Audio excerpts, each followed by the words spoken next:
Ayan. Pagbubutas kayo mga kabakal, simulan nyo sa maliit. Tapos palaki ng palaki. Para di kayo nahihirapan.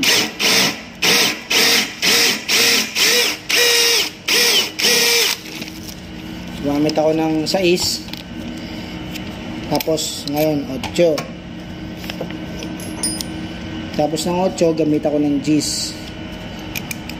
Kasi kailangan ko bumutas ng 13 mm.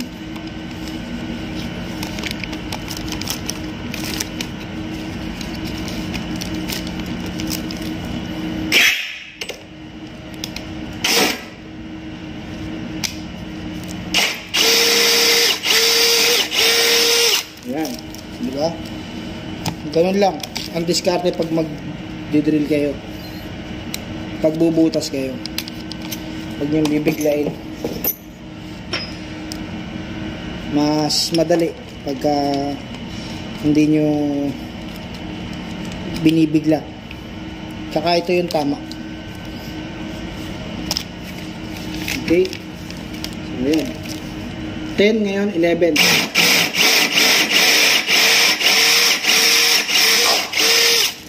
Ayan. Diba? Right. Kabakal Edward. Brrrt. Ating 13. Final.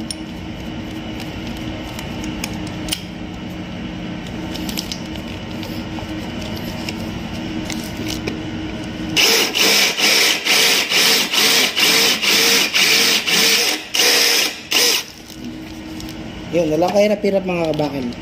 Gawin lang.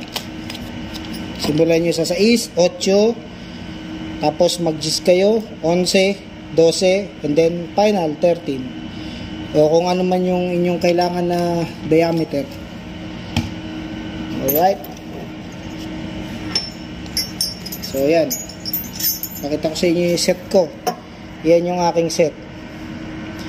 Mula sa maliit hanggang doon sa kailangan ninyong size.